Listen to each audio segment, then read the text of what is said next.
Ready?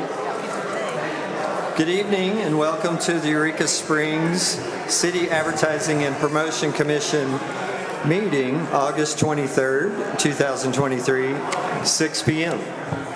Welcome, everyone. There's a lot of energy and excitement in the room and a little bit of lightning. Hopefully we can bottle it for the good. Let's do roll call. Steve Holyfield. Here. David Avanzino. Here. Chris Jones. Here. And Chris Clifton present. Mark Hicks has formally resigned as a commissioner, so now there are 4. So chair comments. Typically, I don't really get paid much, and so part of my pay, I guess, is chair comments. So I'm going to cash a check tonight and talk a little bit, and we might be here. Hopefully, you guys like to stay up real late, but I will try to keep it brief. There's been a lot of passion, let's say passion lately about things, and I want to offer myself up as if we're looking to go after someone, if we're looking to make someone pay, if we're looking to punish someone, I think you should come after me and not Scott or Tommy or whoever. As a commission, we have asked Scott to do a job. We've laid parameters. I believe he's done a lot of those parameters, followed a lot of those things, and from taking our lead as chair and asked to be marketing liaison, we work together a lot, and part of that marketing strategy time, if you don't know, I'm a very opinionated person who talks a lot, and so I make a lot of suggestions, and I'm persuasive, I suppose. But I understand Bikes, Blues, and Barbecue is here, whether we like it or not, but is a bit of a lightning rod at the moment, and I'll take the blame. Intent was true. I want to help organize things, hopefully to make it better for the community and for our businesses and tourism and tourists. And so that's where my motive, where I'm coming from. So when I was making suggestions, I'm like, hey, why don't we have a big concert on Bikes Blues? It's one of the biggest weekends of the year. So that happened, and I don't think Scott should pay for that. And so we're working on that. There's a strategy there. We would really like for that to help retailers somehow. We've got some plans there. We talked about in the workshop about influencers and the power of influencers and harnessing the bands or musical artists as influencers. So it wasn't just we want to turn Eureka into or my idea, not to turn Eureka into a biker town or anything like that. And so I apologize for anything I've done to cause angst on that. That created a relationship of working with Bikes Blues, just like probably the whole region is. I know in the past when I was on different chambers and A&Ps, we worked with Bikes Blues to facilitate that, the event and what's going on. So that led to that relationship, and that's merely a communication relationship. I believe Scott and Tommy developed obviously a working relationship.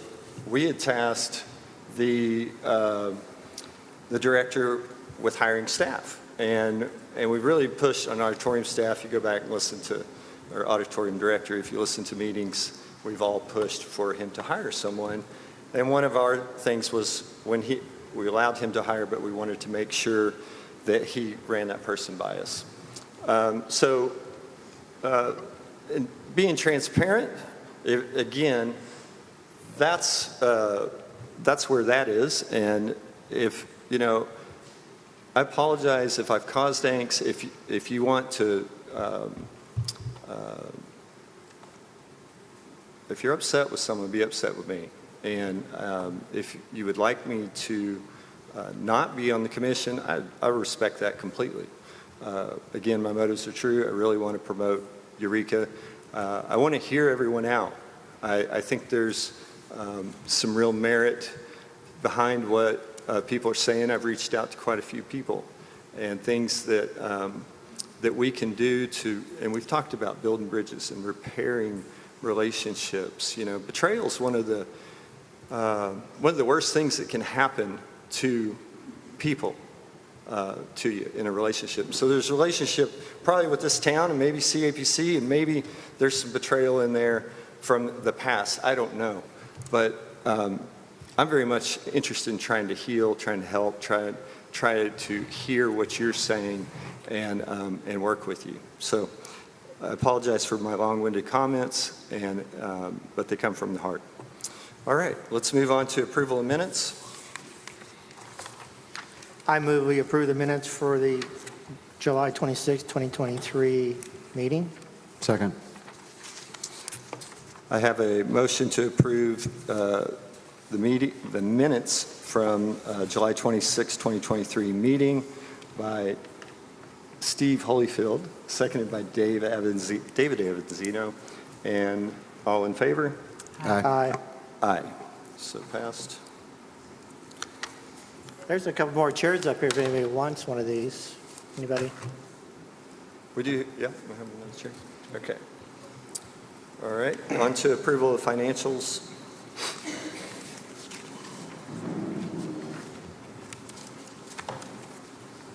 Yesterday afternoon, I sent all of my commissioners the packet that's in front of them now. And on the summary sheet of A1, we'll go with that first. As of July 31st, 2023, our bank balance was $1,962,922.55. Under Section A, where we compare our actual to budget for the month of July, the food and beverage, the actual collection was $97,330. Our budgeted amount was $108,000. That's a decrease of $10,670 or 10%. Under lodging, the actual collection, $92,608. The budgeted amount was $110,000. The decrease is $17,392 or 16%. Total collections for July for food and lodging was $189,938 to a budget of $218,000. The total is a total decrease of $28,062 or 13%. I'd like to make a note to make you aware, I think I'm pretty sure I left it in your pack, that at the time I closed the books yesterday, there was probably 25 sales tax returns that I had not received that normally would have already been in at the time I closed this. And I listed those 25 vendors in your packet. And those are, I just noticed this month, the sales tax returns coming into my office were slower than normal.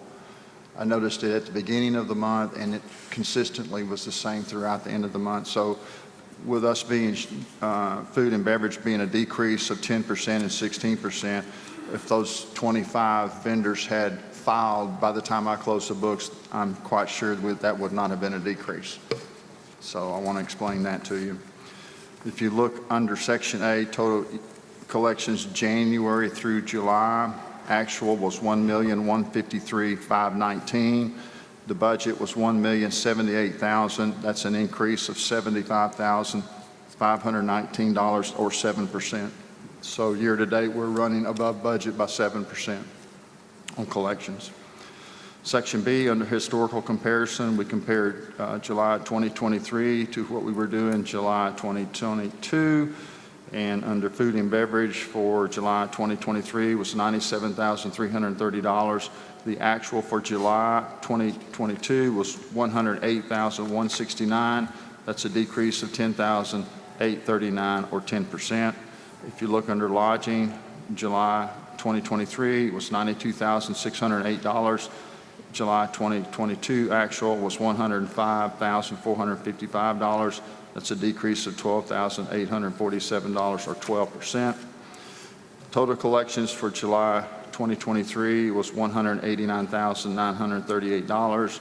July 2022 was $213,624. That's a decrease of $23,686 or 11%. Looking at the year-to-date comparisons for January through July of 2023, $1,153,519 has been received. Comparing that to the same time period of January through July of 2022, we had collected $1,051,206. So we are still comparing those 2 months, or that time period rather, we're ahead $102,312 or 8%.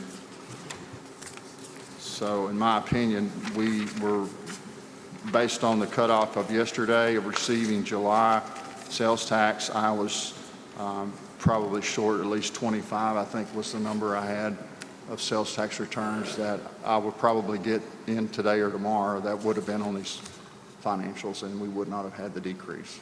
But that's my analysis. You think it'll be flat or up or? I think it'll be, when you say flat, I think we'll make budget.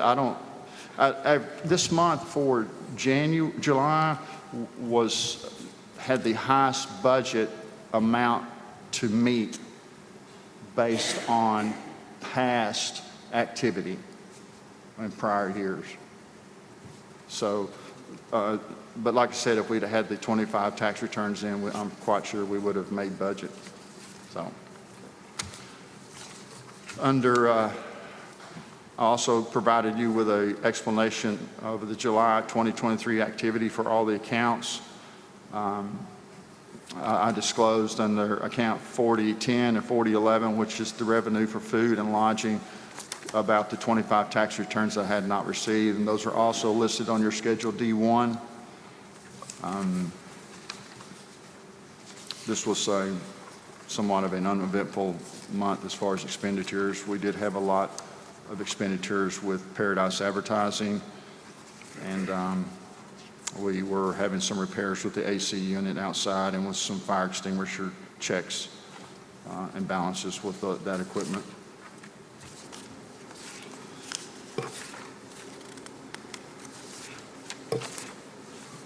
Does anyone, Commissioner, have a specific question? What do you think led to all the late payments? I don't know. It baffled me. I don't understand that. Because I do know there was an issue on the website with people being able to download tax remittance forms or to even upload them.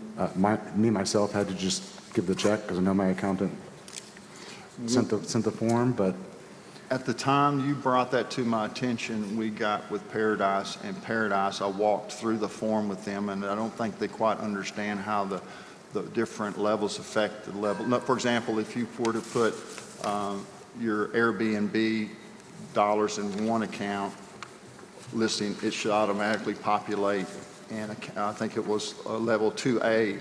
And so once I got them straightened out as to how that was to flow, the problem was solved. So I got that corrected. I don't think it stopped from just downloading a form and filling it in. They are supposed to have corrected that too.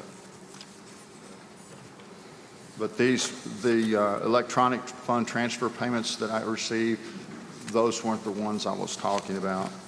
The ones listed on Schedule D1 were people that typically come in and mail a check or something like that.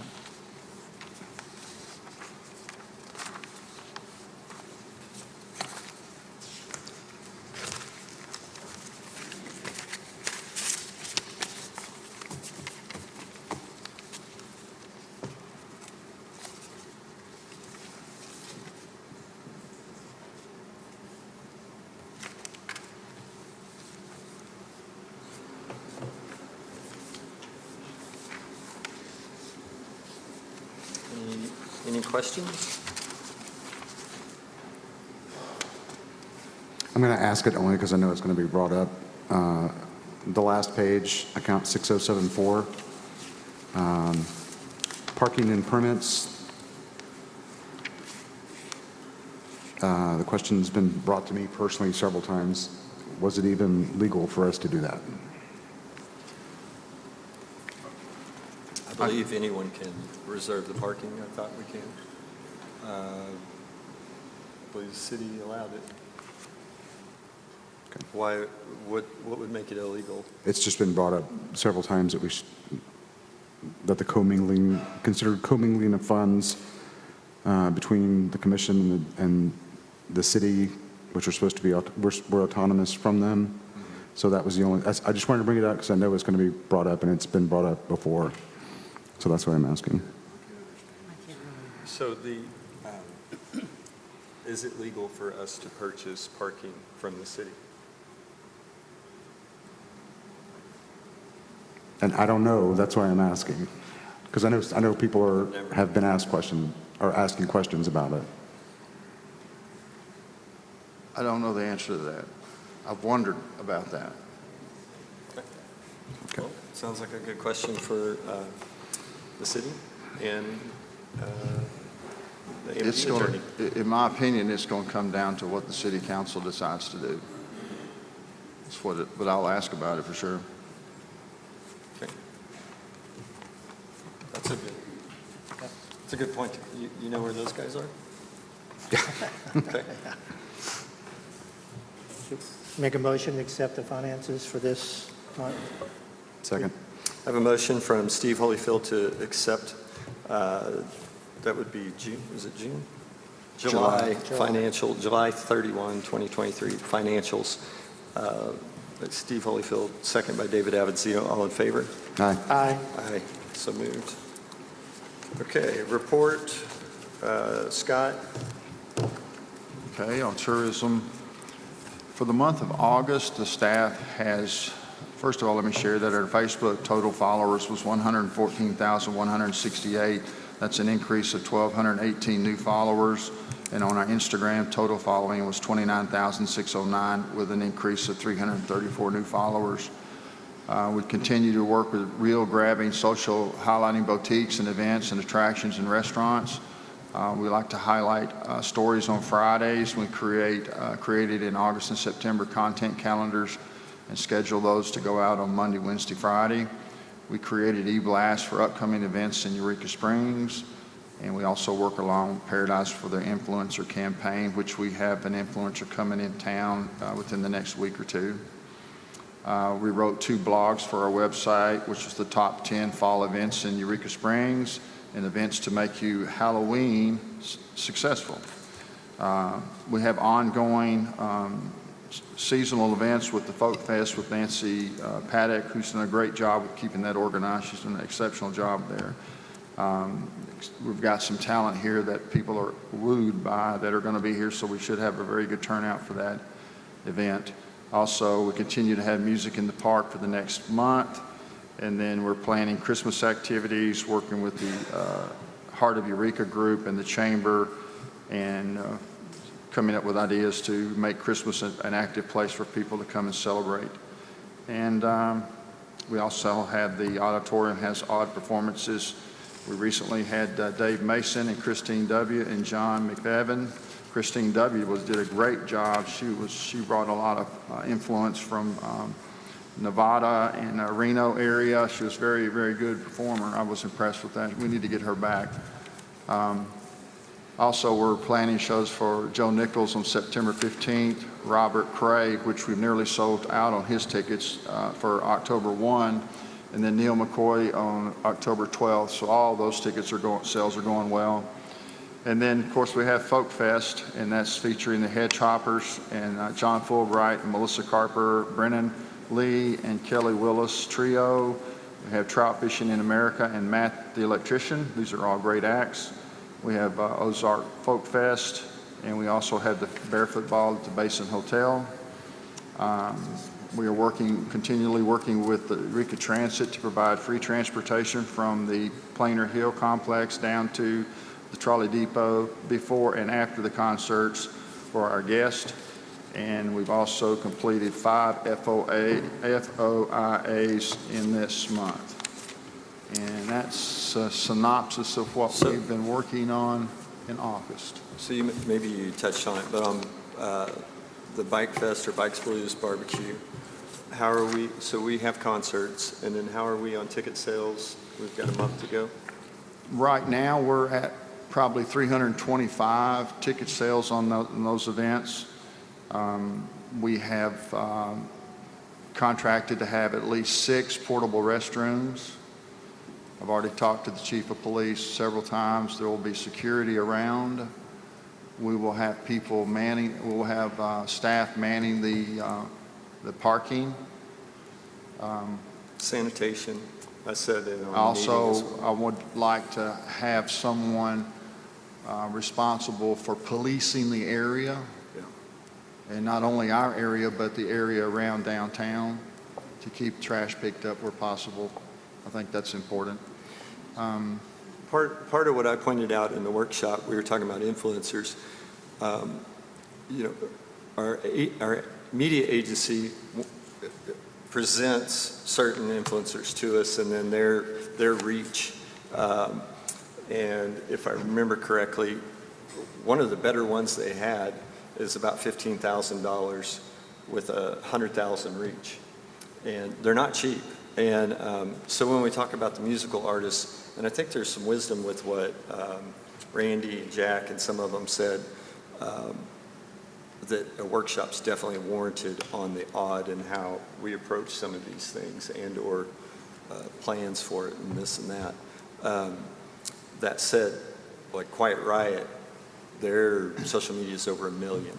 So for a $20,000 band, we can sell tickets on. We've already, we're past halfway to break even approximately, and we haven't even got into the meat of the sales.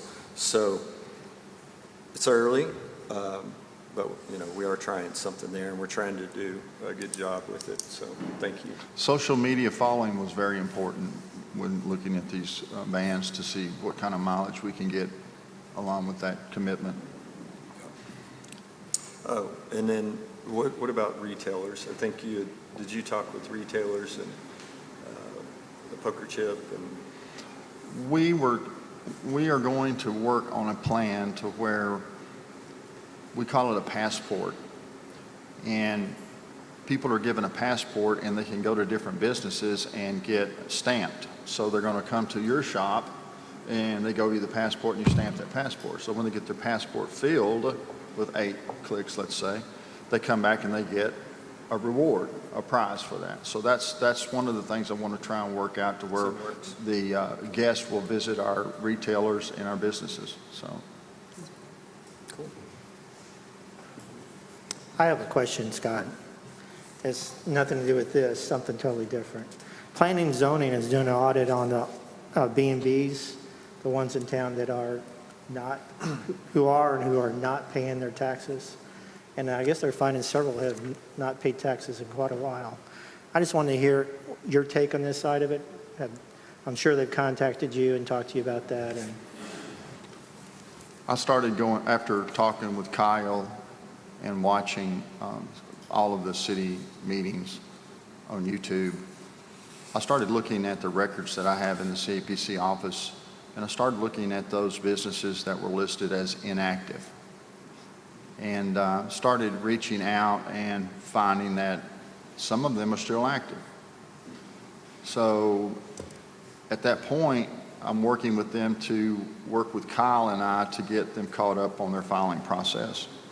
Yesterday, I had a lady I talked to, and she produced a state letter that said that she didn't have to file her state taxes but once a year because she didn't have more than $100 in sales tax due. So then I began to wonder, well, maybe these other sales tax delinquencies are using this same letter thinking that they didn't have to file with the state, that they didn't have to file with the city. So the more I dig into this, the more I start finding out it's a paperwork issue and an education issue more than a delinquency issue. And that's the way I'm approaching it. And I'm getting really good results with talking to these people. They just want to get in compliance and they didn't know they had to do it. And I said, well, here, let me help you get caught up. So over a short period of time, I think that's going to solve the problem. And then at this point, we need to compare what we have to what the city has. There's a program that I found at the beginning of this year that they can come in and electronically tell you who all has filed taxes within your zip code. And then we can use that list to compare what the city has issued and what I have on my records, because these businesses are active. And so that opens the door for more investigation into that. So I think it's a worthwhile expenditure to do that. It's a grave issue with a lot of people. The one person they were dealing with at that commission meeting, they're inactive because they're putting a lot of money into bringing it back up to code and stuff. And they didn't think they had to fill out any paperwork. And then it's 160 days, 180 days of inactivity, they lose their license. And so this lady was freaking out that they're putting all this money into this business and they're going to lose their license because they were well over the 180 days. So the commission did the right thing, let her extend it and stuff. But there's people out there who don't realize they have to at least fill that form out and turn it in, even if they're not collecting taxes right now. They're going to be surprised when that 180-day come back and bites them because their license is gone. They may not get it back. I think, I think. I know that Danielle and I are going to start working on that list. I started today, and we're going to start communicating with the people that are inactive and active and get an accurate listing. And then we'll work with Kyle and Ida and share that information. And as it becomes current, whenever someone applies to me for a CAPC license, as they did today, I'll scan the 2 applications and send to Kyle and say, Kyle, share this with Ida. Let me know if I should issue. So we've got that communication going between us also. Great. Thank you very much. So it's a plan. We'll eventually get it to where it's perfected. Good.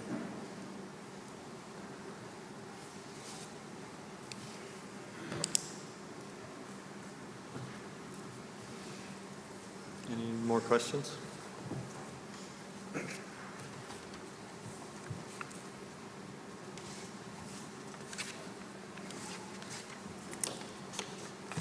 No? Okay. Yeah. All right. What did me for? Ron, do we have Paradise? Michael. All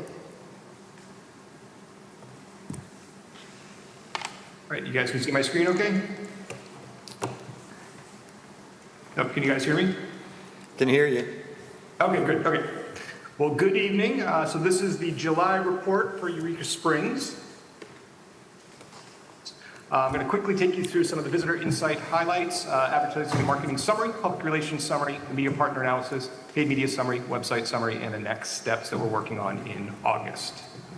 All right, so for visitor insights, based on the observed visitor, the top origin market shifted a little bit from June. Kansas City, Missouri remained number 1, but Dallas-Fort Worth was dropped to number 6 and replaced by Tulsa, Oklahoma as number 2. All our targets for Paradise Media this year, so there will be some moving around, obviously, but that was just wanted to note that.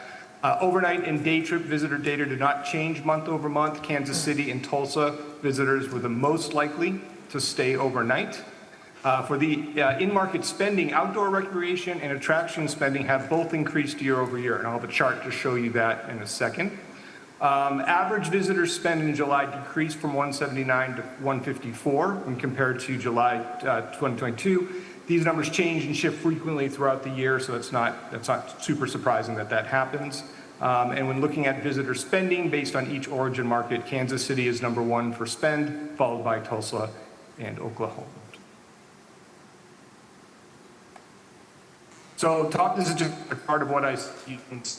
On the right, left is July, on the right is June. So you can see that Dow pretty high up there. It dropped it. It's still a great market. You look at like Little Rock had a lower percentage of visitor, but their visitors this year were better. We look at the visitors and where they're coming from. Kansas City, Tulsa, Little Rock, Oklahoma, Dallas, Fort Worth. And I know these are a little bit of an eye chart, but they're in the report when you guys see them. This is where I talked about the outdoor recreation. If you have the dark blue is this year and the light blue is last year. So you have the outdoor recreation much higher.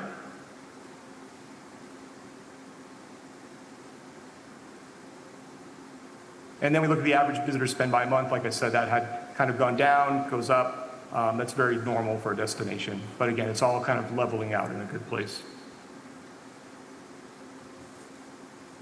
Here are the top 10 origin markets, and that's the visitors of total and then spend by total. So you have Kansas City at the top, and they're also doing very good with their spending of total. Same thing with Tulsa.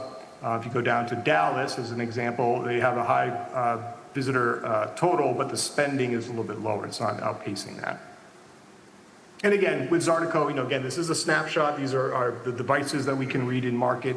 It really offers guidance. It's not every single traveler that comes into market, but it's proven over time to really help us with our planning. All right. So for the advertising and marketing summary, we're ongoing monitoring the optimization of the summer media campaign, including creative asset development and ad trafficking. We're finalizing the planning for the bike blues and barbecue media placements. We presented a comprehensive 2023 influencer program campaign, and as Chris mentioned, on Labor Day weekend, we have Dallas Party of Two in market. They do have 94,000 followers with a really good engagement rate. They are from Dallas market area. We really believe that that's a market that's doing very well for us. So we're really excited to get them in market. There are a couple. They're going to be focusing on food and all the great things that are going to be happening. Obviously, you guys are going to have great events going on, so we're really happy to be coordinating, getting them to experience everything that Eureka Springs has to offer over Labor Day weekend. And we presented the fall holiday media campaign, and that was been approved since then. And that is set. So we're really in a good shape for as we go into the holiday season, really planned out well ahead of time so we can make sure that we're capitalizing on every opportunity. Public relations, just continue to be proactive and reach out to regional publications and national publications where appropriate. Pitched outdoor activities for summer travel, a road trip destination, responded to media inquiries for 19 fun and frugal fall getaway ideas. Obviously, we know that the economy is still on people's minds, so we're getting that value message out there when we can. Distributed a hidden gem roundup pitch. And then obviously promoted Eureka Springs as a must-visit family-friendly destination, and updated the fall planning to identify topics such as fall travel, events, everything that you're going to have going on as we go into the fall season so we can get coverage on that. This just came out in August, but I thought I'd include it because it's a really nice win for you guys. Eureka Springs was included in USA Today's 10 Best Family Resorts in the United States at number 3 with the Crescent Hotel. So that's really great news for the market. Again, that came out this month, but I just wanted to include it in there. Public relations, you're also featured as 15 of America's Best Small Towns and City by CNN. So that was a great win.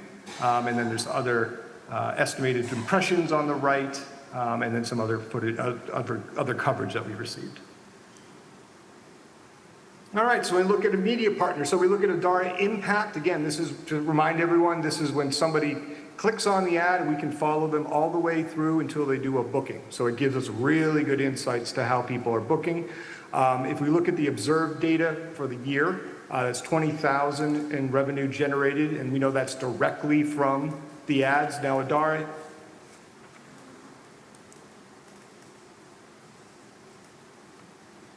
they do about 356,000 hotel revenue generation, and that's what they do is they pull in like the STR census and occupancy rate to get that number. It proves to be very accurate, as they don't have everyone, they're seeing the ad, but they're booking someplace else off of a partner website that Adara doesn't track.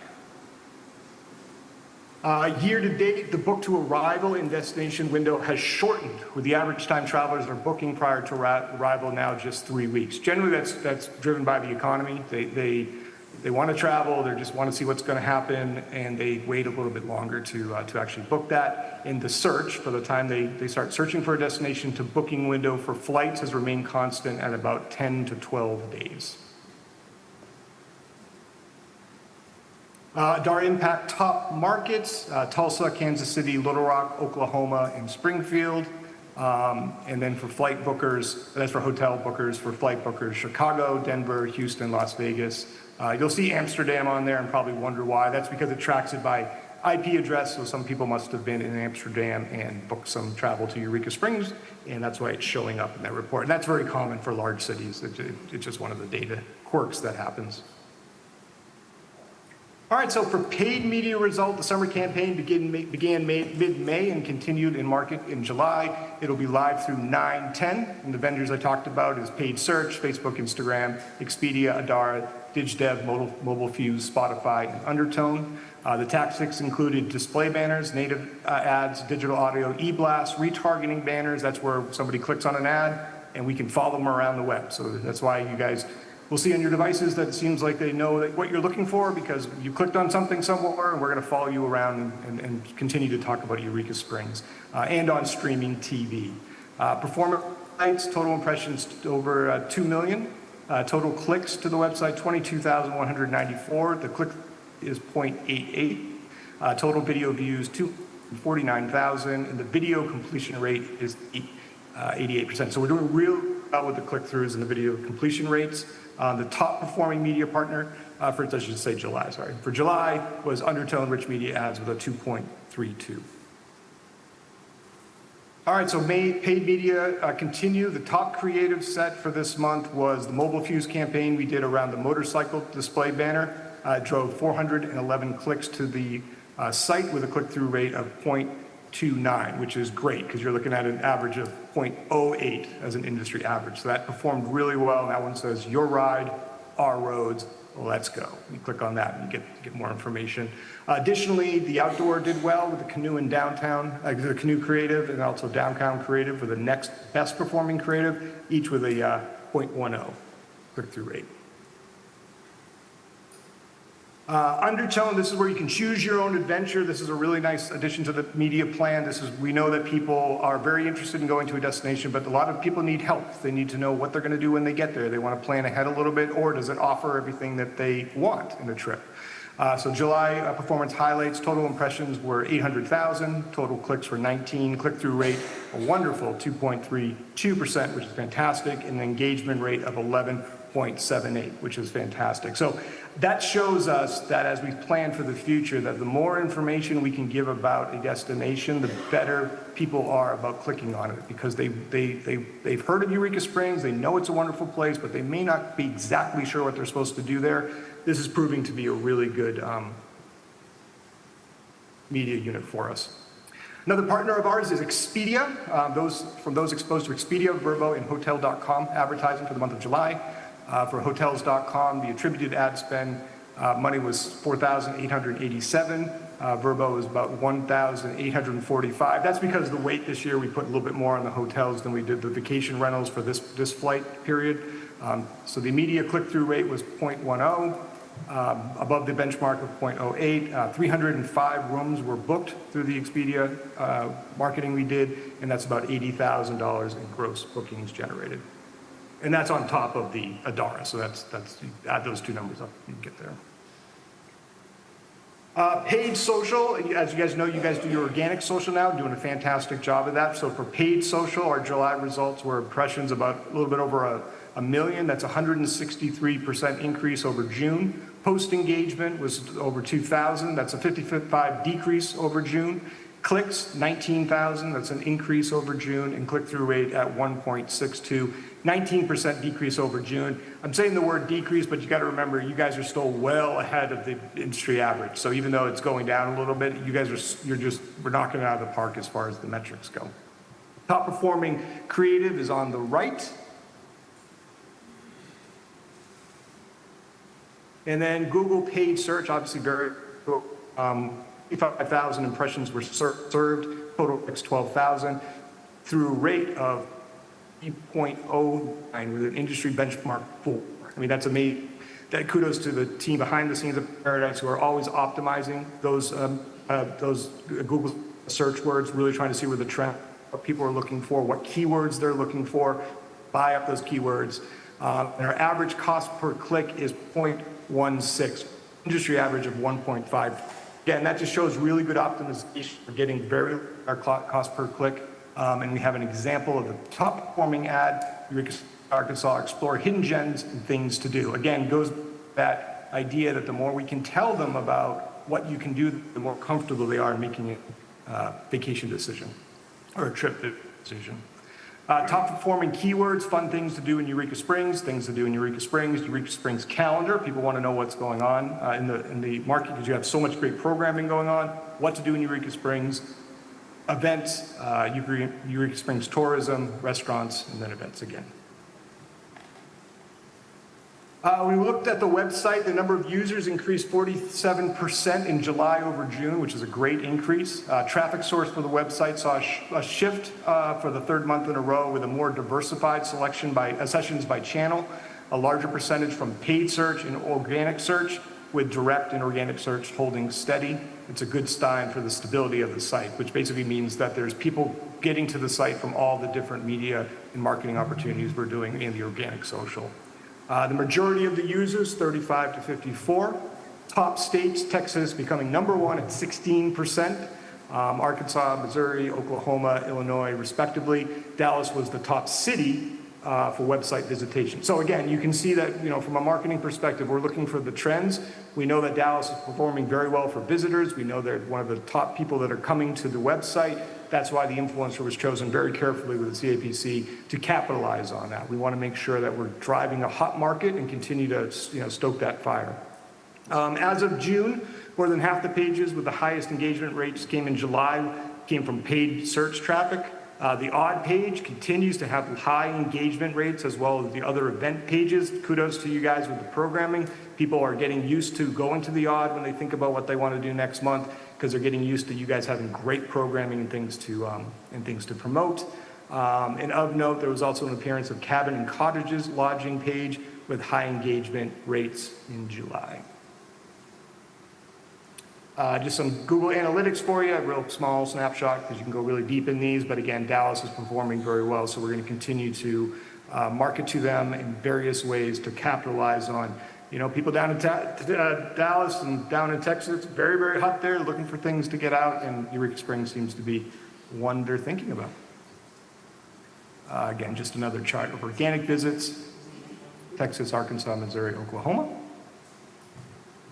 And then this is just a list of the domains. So things to do, and the reason why things to do is popping to the top over just the straight domains, obviously, because we're driving people there from the advertising.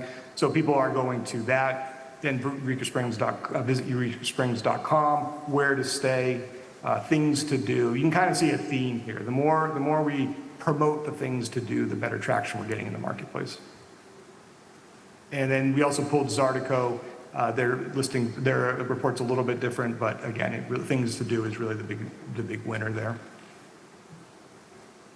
And then for next steps, the fall and holiday media campaign has been approved, so we're going to be working on getting that creative developed in a very timely manner, so we'll be way ahead of the game. We've got 2 more influencers currently that we're working with, and maybe more. So we're doing the planning and the itineraries for them. Website development, we just continue to provide support where needed. And that goes for like tax forms and things like that. That was mentioned earlier in the meeting. And then intelligence and data. All this stuff comes from us monitoring trends, optimizing keywords, figuring out where the hot markets are, and trying to figure out ways to capitalize on them. And that is the presentation for today. Does anyone have any questions?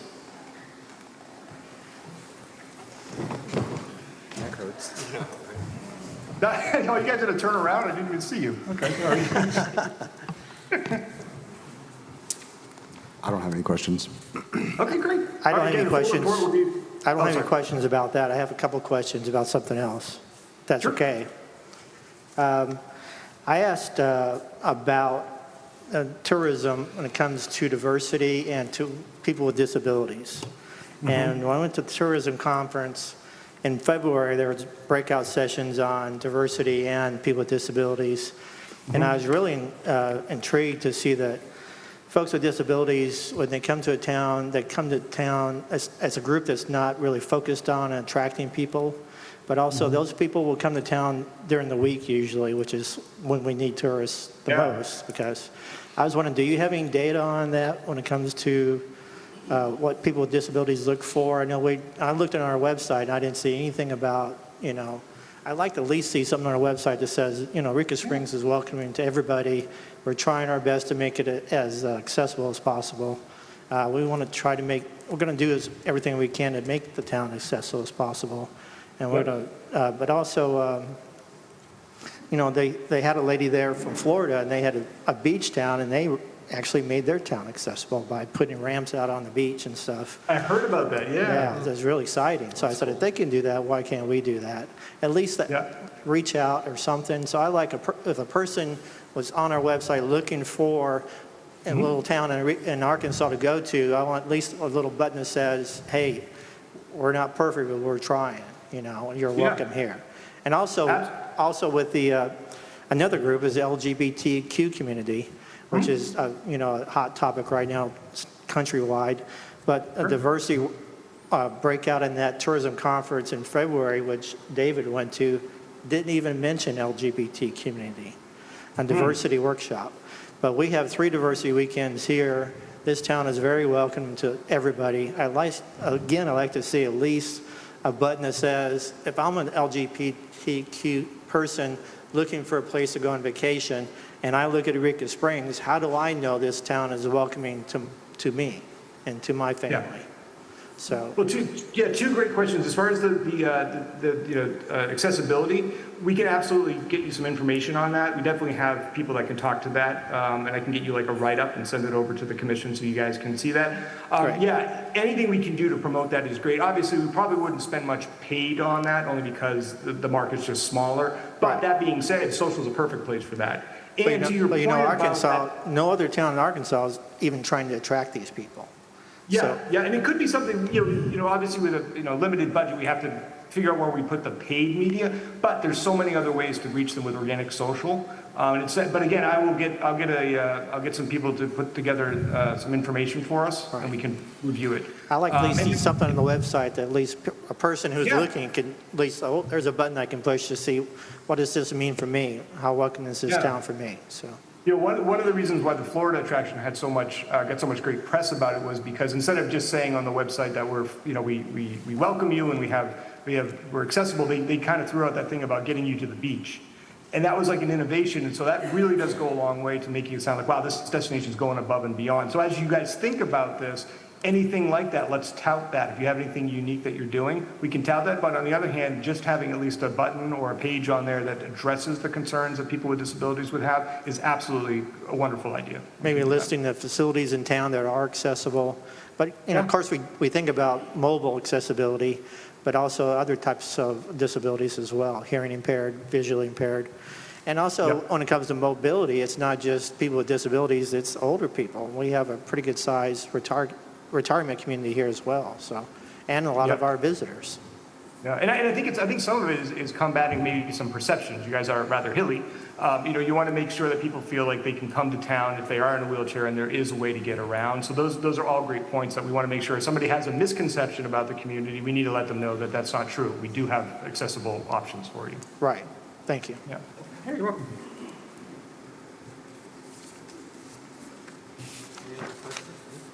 Any other questions? No.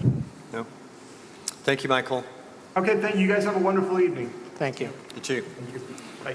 All right, so I think last meeting or two, we we're saying no one's coming to the meetings anymore, and now we have a lot of people with us. So typically we do 3-minute comments, but let's make an exception tonight. Go, if that's okay. Yes. Yeah, and go 4 minutes, and then we're not going to slam a gong or anything, but we really want to hear everyone out. Are y'all ready? Yeah. Okay. Mrs. McBride, would you like to start us off? No? That would be Danielle. Didn't have a sign-up sheet. Have we always? Okay. I apologize. Yeah, no one's ever here to do that. So. We can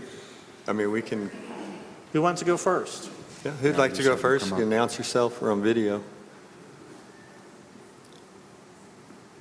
Nobody?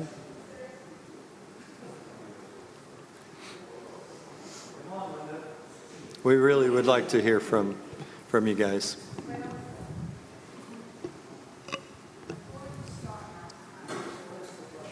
Sure. Hi.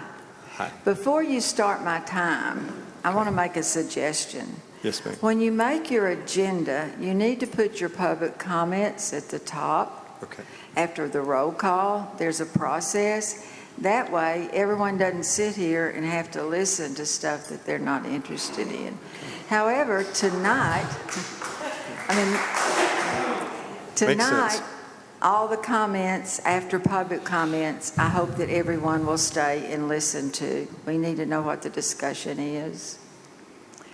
And also, before I start my comments, y'all let me come first. This isn't my comments, but I do want to clarify about this. This is not a BBBQ event that's happening here.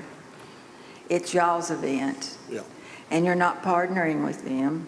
Correct. I do understand they gave you $20,000 for a concert. And another thing I'd like to say is, before my time starts, you hired somebody from Kansas, Rogers, do your sound. You have a good employee here. He and Shirai are 50 years of history working at that auditorium. They should not be overlooked. Now, my name is Linda McBride. The CAP commissions, like Parks and Rec, planning, serve the pleasure of the taxpayers and the residents. They are there, almost working as host, to ensure that Eureka puts its best foot forward as they open the door to welcome tourists while ensuring the residents' home of Eureka Springs is taken care of. It's not just one event, but it's the attention to detail of the whole. Are the springs, the city's namesake, in tip-top shape, ready to welcome guests? Downtown and area parks, public gathering spaces, ready to welcome guests? The answer is no. To put it bluntly, you don't host a party and not ensure there's toilet paper in the bathroom. Eureka needs to take care of itself. It needs to take care of those that visit because it's a symbiotic relationship. It's an important give and take. What it is not is a parasitic relationship. The visitor should not be taken care of at the whole expense of the tax-paying residents. And the problems with the CAPC did not start with the plans the CAP director for the upcoming bike rally. They started long ago because CA commissions have ignored the needs of the citizens of Eureka. We have been told over and over and over, the CAPC Parks Commissioners are autonomous. That may be true, but hear me on this. The registered voters in Eureka Springs hold the ballot box. And I can assure you, if there was a vote right now, the future to abolish the CAPC, it would pass. This town needs tourists, there's absolutely no doubt. We cannot survive without them. But plain and simple, y'all need to find the solutions to get along. Today is August the 23rd. 2023. The presidential election will be held on November the 4th, 2024. Signatures to put the dissolution of the Eureka Springs CAPC have to be at the Secretary of State's office 4 months before the election. So that would be August 24. It will take less than 200 legal signatures to get the item on the ballot. So what can you do in the meantime to prevent the signatures from being turned in? I beg you to learn Robert's Rules of Order for conducting a meeting and learn and execute the enabling legislation of what the CAPC taxes are. Just like Steve's or David's question, can we spend tax money to rent parking spaces? Legislation tells you exactly. Y'all need to learn those things. We are not only a town of tourists, but we're citizens. We've raised our kids. We're here. We do. And for years, this commission has not answered to the citizens. You've forgotten us. We're the stepchild of y'all. So, y'all can work. You can work with the citizens. You can learn. One of the big things that you hear people complain about is sending money out of state to paradise. Don't send this tax money out of this state. He doesn't even care enough for you to come and talk to you. Zoom. Arkansas, realize where we are. You have almost $1 million in your pocket that could be out to the good of the whole. Give money to parks to take care of the in-town gardens and springs. Our in-town gardens and springs look awful. It's pitiful. It's pitiful. You are going to give some money to Basin Park, but where is all that? Which the plan they have is not worth a flip anyway. Also, do you know that there are more tourists that go to our dog parks than there are locals? And our dog park should be shut down. It looks that bad. Give money to parks. That's in your legislation. I'm not through and I'm going to finish. We're not going any. That's in your legislation. Fayetteville gives 1% of their tax money for parks maintenance. People come to Eureka Springs to look at the in-town gardens and springs. That's what they do. Give money to the arts. There's a group that's building an art museum. Give them $25,000 or $30,000. That's something that will bring tourists over here from Crystal Bridges. There is so much you can do. Y'all had a town hall workshop or a workshop tonight. Have one with citizens where we're not there for the time, but get some input. What can be done to help? Because no one wants to do away with the CAPC. It'd be a disaster. But I'm here to tell you, I guess the natives are restless. All my kids get mad at me. But before August the 24th or 2024, show us that you care about the citizens of Eureka and you're willing to make it better, not only for tourists to visit, but for us to live here. Thank you. Thank you.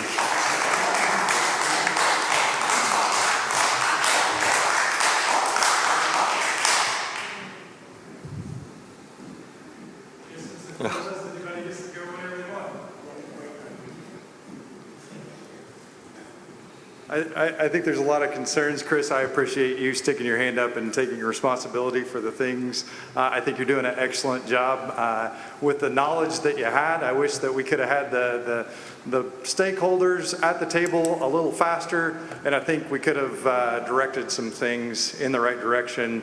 But at this point, dominoes have fallen, and I think we're all willing to catch your back and try to support you best we can and come out the other side with a great festival and a better Eureka on the other side. I appreciate your ears and your willingness to listen to what everybody's input is there. I just wanted to interject that it seems like there's a lot being said about the CAPC, like as if it hasn't done a lot for the town. One of the largest expenditures is sitting right there in front of us that was partially paid for by the CAPC, a giant elevator to get everybody down to be able to actually have a ADA compliant area for city meetings. I think that was a lot of years coming. When I was on the CAPC, we set a jury room and it was very difficult for the entire city to interact. We have moved large steps beyond where we were, say, 6-8 years ago. So I appreciate that and do realize and want to acknowledge that the CAPC has been a part of that. Another area that the CAPC dedicates to the community each year is May Festival of the Arts. It feels like May Festival of the Arts is put on to bring a lot of people into town. If you actually take the statistics of who comes to town for May Festival of the Arts, I don't think that it actually pans out to be a worthwhile endeavor just based on that. Where the worthwhile endeavor is the actual support of local arts for an entire month in Eureka Springs. So the CAPC is very dedicated to ensuring that we have arts in this community and paid for by CAPC funds in a creative way that makes sense for the visitor as well. They have chimed in with fireworks year after year. They've also chimed in with a large expenditure to have a complete analysis of Basin Park with parks to assure that we get the proper maintenance done and that park brought back to the standards that it needs to be. So I just wanted to give the other side of that story to the CAPC isn't sitting around not concerned with the residents. They do chime in and try to do their best to contribute funds where needed to make a better community. Thank you.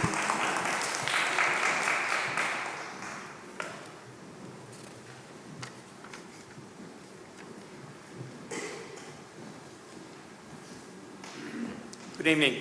Thank you for holding this meeting so that we could all have a chance to speak. My name's Andy Boyum. I own a bar, grill with my wife up north of Eureka in Eureka called the Switchback. So I have been coming to Eureka Springs since 1991. I'm a motorcycle guy. This town has a lot to offer every community. I heard somebody say they were in Minnesota recently. They told him it was Minnesota nice, and he just heard that. I grew up there in Minneapolis. It's been Minnesota nice since before I was born. Everybody's on the same page. My plan has always been the same. Make Eureka win, then we all win. And we seem to have, when I started coming here back in the 90s, even the 2000s, I talked to businesses uptown, and they had a different sort of relationship than the people downtown. And there wasn't a one goal for all. There wasn't a one message for all. And so recently, Bikes, Blues, and Barbecues, back when it was in Fayetteville, they canceled 3 years ago. And so I worked with people that were of the same community, the Cat House, Adam Sandoval, other folks that helped bring this community together and bring people here. Motorcycle people generally have money. They have a toy. They travel. They do things. We should embrace this community. They have always supported Eureka Springs as much as any other community, probably more, and they come every weekend. There shouldn't be talking about 3 and 4 diversity weekends. Every weekend, every day should be able for somebody to come to Eureka. It's a diverse town. It's got everything. People come here because of this place. You want organic growth? You get all these businesses to get on the same page. Have all of them ask people to give a Google review. What do you think? Recommend their friends. 100% positive message. This will grow by itself. Word of mouth does this work that we seem to be spending a ton of money on to have somebody else do the hard work for us. If you want the business, you earn it. So 3 years ago, I created an event because Bikes, Blues, and Barbecues canceled. Bikes, Blues, and Barbecues brings a ton of money to Eureka Springs. We never had to go ask for the business or earn this business.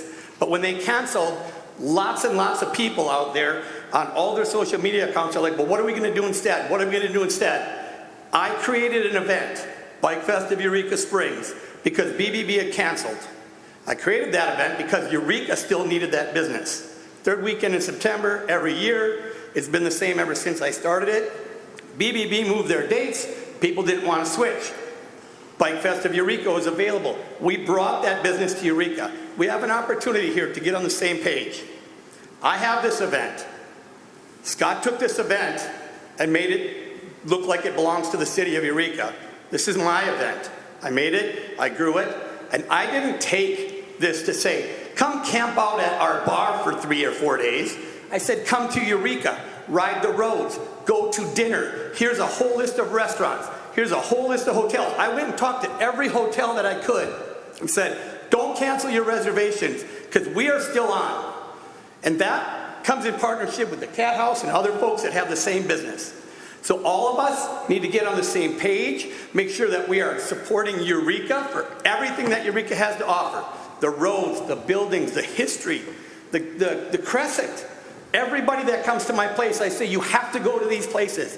What kind of dinner do you want? I send them to the good dinner places. I've tried as many as I can. I continue to go to more places. But we send them to Eureka. I'm an outpost for Eureka. I send everybody here, what do you want to do? What do you want to see? Where are you staying? Great. Do you know? Have you heard? Have you done? If everybody here is sharing that message, this will grow by itself. We won't have to pay all these media places because Eureka Springs becomes a thing. Your friend that went to Minnesota, there's a place in Minnesota just outside of Minneapolis on the river called Stillwater. Reminds me of Eureka.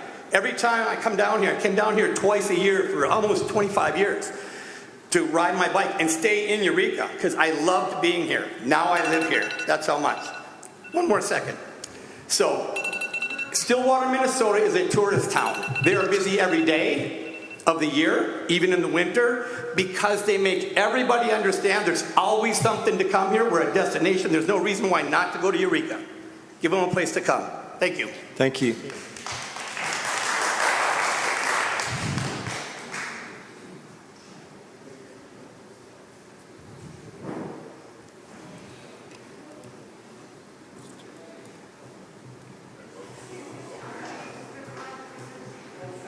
Hey, my name is Jeff Gregory, and my wife owns a cat house here in Eureka Springs. So, short and sweet and simple. Everything, I'm sorry, Linda. I know, Miss McBride said, it's true. I know she gets on the parks things and kind of gets rent. That's her love and her thing like that. If you guys can work with her anyway, I support that 100%. I think you get this bulk of people here because there gets missed messages about motorcycle, who's in, who's out, who's whatever. But that problem was we tried to solve that problem at Spring Fling. We invited Scott into our lives. We introduced him to all the right people, and Scott ran with it. Scott has I don't know that Scott's a promoter, a concert guy. I don't think he's a bar owner. I mean, I've never been to a rally ever where you have an indoor concert. I think that's what motorcycles are about. I mean, that's a no-brainer. But we wanted us, the businesses that bring the motorcycles here, when Bikes, Blues, and Barbecue was canceled, we kept it going for 2 years. Then last year, when Rogers did subpar, you know what I mean? Because Bikes, Blues, and Barbecue should be embraced, which that's what we wanted them to do. That simple, not create an event.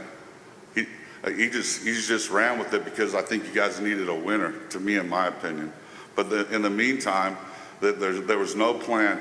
There was no plan. I went to Kim. I went to the chief of police. I went to the fire department over bathrooms, water. Who's parking those motorcycles? Who's the security on those motorcycles? Who's covering all the infrastructure? Who's going to cross the parking? At the top of the hill with the amount of extra bikes going up and down the street, who's going to be at the top of the hill that if you've lived here any time, there's going to be a motorcycle fault every hour on the hour? That's the kind of infrastructure that we need because it puts the citizens at risk too. Because you've got an ambulance, you've got an old folks home out there at Holiday Island. But when I look at y'all, I don't think any of y'all, no disrespect to any of y'all, I don't know who you guys are. I mean, I don't know, you guys been here, what, 2 or 3 years? You know, and now you're biting off Bikes, Blues, and Barbecue with no help from any supporting cast of anybody that has any experience doing that. It's kind of ludicrous. So I don't know what this deal is. Andy owns outright Bike Fest. He's owned it now for 3 years. I own the website, which I gave to Andy. To use that, I mean, you're just stepping on toes. We're willing to fix that right now because it makes the message confusing. We also want to embrace Bikes, Blues, and Barbecue because we have since invested in a bigger venue out here. But the motorcycles have to be managed here. Otherwise, you think this amount of citizens going to be here. You run this thing wrong, man, I'm not taking the blame for it. I'm just telling you. It wasn't my idea. It's all that man right there. But if you want to do this right, you're going to have to talk to the people that are doing it. You know what I mean? That money could have been well spent. Put Quiet right up there at Kyle's at Pig Trail. Make Kyle pay for it. Why is he paying for it? Why are you spending my tax dollars to create your own venue? You guys are an advertisement, you know, whatever you guys, I don't know what you guys are. That was the worst presentation I've ever seen in my life. No one understood it. You know what I mean? That was horrible. 8th graders. I can get that shit off Google's analytics off my website and say, I probably could make a better presentation than that really if I was more. But anyways, there's a lot of important people here. I'm not going to hold it up no much. I was hoping Scott was going to unite Eureka. I don't think that was his intentions at all. It might have been, whatever. But this event right now is just dividing it more. You know what I mean? But I will give you credit. I've never seen you unite this crowd so much against one person in a long time.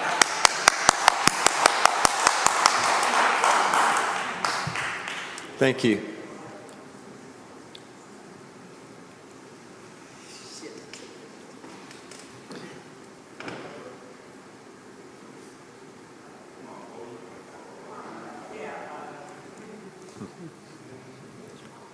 Bo Satori, 2 Fairmount. I kind of appreciate everything that's been said today. It's easy for me to say that.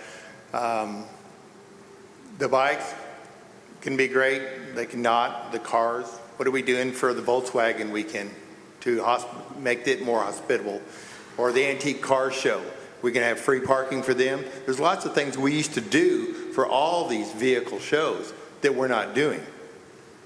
And if you've kept up with them for years and you talk to the people who do them every year, then you hear them say, well, how come they don't have this dinner anymore? How come they don't have this awards program anymore? How come they don't have this parade anymore?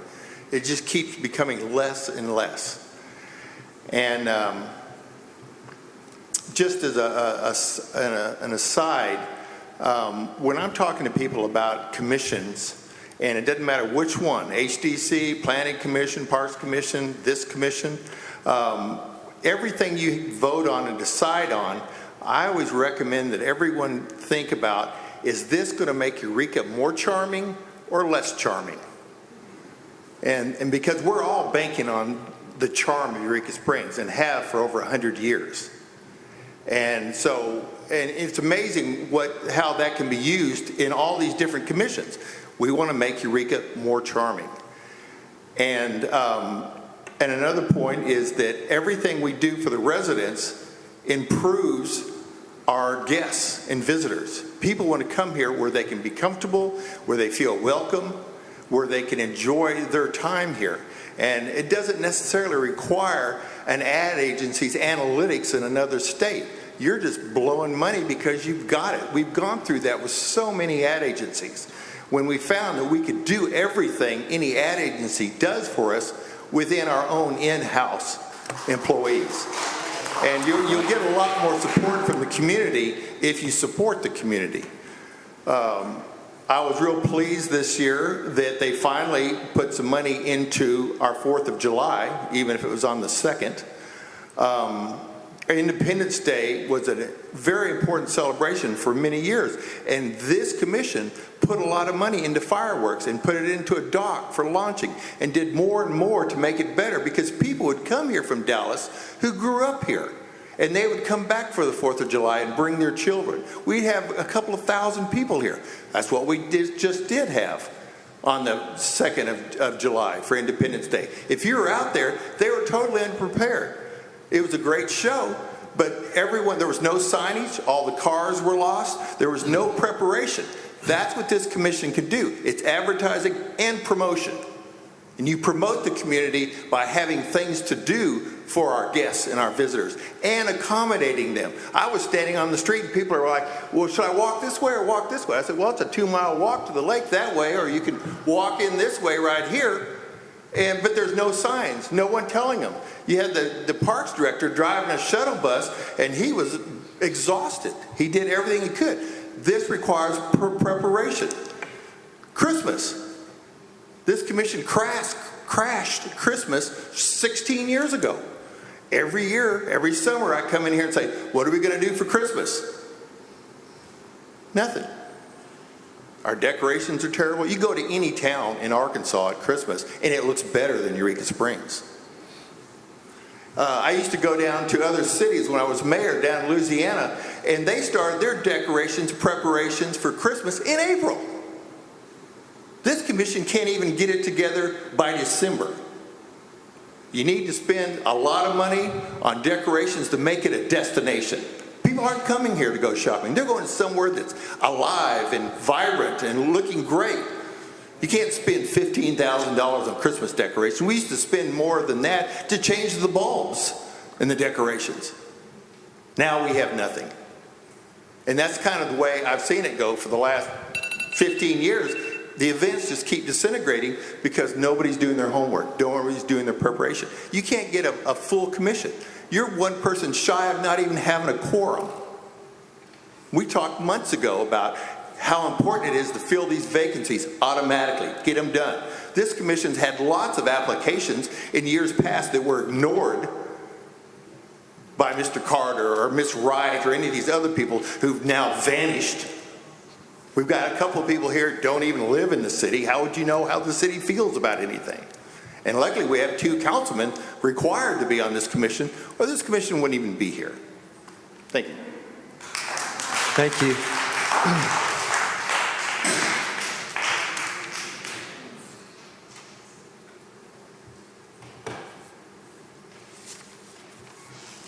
Any other comments?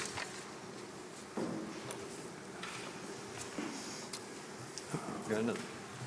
My name is John Rankin. Been a resident for 27 years here. I'm not a big motorcycle fan, to be honest, but to each his own. I love the drag. I hate the noise, basically. And I think a lot of people here just have a lot of concerns about this aggressive marketing campaign that's going to draw even more motorcycles to this town. And a lot of us are wondering about the infrastructure of the town, how it's going to affect the quality of life here. You know, I lived in Key West, Florida for 13 years, and I remember when Daytona Beach, said, okay, enough of the bikes, we've had it. And Key West said, oh, well, come on over to our little island. And so they invited them. And the year after that, they realized that it scared all the other tourists away and that Key West wasn't prepared for all those bikes. Like, I don't think Eureka Springs is prepared for all these bikes. I mean, it's a serious concern, for the community here. I'm not just, how are we gonna manage traffic? The accidents that are gonna happen. I think we all were pretty good with Bikes, Blues, and Barbecue when, we got the runoff, because it was loud and everyone thought, okay, well, some people are making money and that's great. It's not going to really help my business. I'm going to get some of it, and I'm going to get some of it probably on the 21st as well in my business. But I'm talking about the long-term effects of what this event is going to do. And, Sturgis has been mentioned, before. And I don't want to see Eureka Springs turn into a Sturgis, I want people to come in here that appreciate the quiet and the nature and the arts. I'm an artist. That's why I moved here. And unfortunately, it's scaring a lot of the people that I want to attract away because basically, not because of the people, not because of the motorcycles, but because of the noise. You get hundreds and hundreds of bikes together, and then you add additional testosterone to a group like that, and it can get pretty crazy. And I live outside of town. I live off Rockhouse Road, but I can hear the motorcycles, from town on Rockhouse Road, and I've got neighbors that live in town that are really, really frustrated, going, why are we sinking more money into promoting motorcycles when we could be promoting the arts, when we could be promoting other things? So it's inevitable that motorcycles are going to be here, and I hope all the people that are doing this make a ton of money. I honestly do, but there's more than money involved in this for a lot of people here, even business owners that, we're concerned. That's all. We're very, very concerned. Thank you.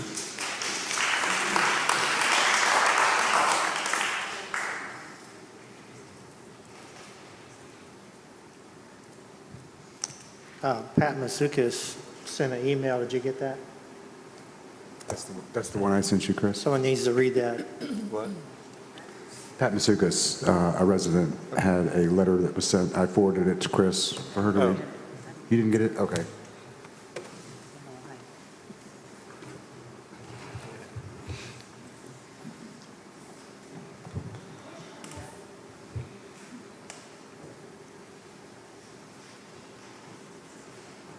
I have it here. This is from Pat Masukas. Thank you for reading my letter into public comment. With the controversy swirling around Bikes, Booze, and Barbecue, I would like to empower the CAPC to have a workshop in order for you all to feel more comfortable and competent as a commission that has the responsibility of spending our tax dollars wisely. You, as a commission, answer to the voters who voted in a tax for advertising our town. There is not a resident in this town that doesn't know we are a tourism-based economy, yet we reap nothing from this. Many of us think it is time for a change in how this tax is spent. How does the commission justify a person, in this case Scott, go from being a part-time interim bookkeeper employee to full-time bookkeeper to director? As an equal opportunity employer, can't you be sued? Please, it is in our best interest to hire a person for $69,000 plus to promote shows in the odd when that job is of promoters. There is no reason not to use more promoters so that we can use our CAPC dollars in other ways. As commissioners, your responsibilities include editing the job descriptions for staff, as well as hiring CAPC and the odd directors. Did you all read the resumes that were submitted? I did. These resumes opened my eyes to new possibilities. These are your responsibilities along with directing our monies. It seems that every time we change directors, the vision for the CAPC changes. The vision must come from the commission, implemented by its paid staff. This is so important that every time there are new commissioners, workshops explaining the history, responsibilities, and duties should be held so that there is mandated continuity. Finally, I would like to thank Soraya, Ron, and the others that continue to do quality work in spite of all the regimes and commissioners with a can-do attitude. Pat Masukas, local. Thank you.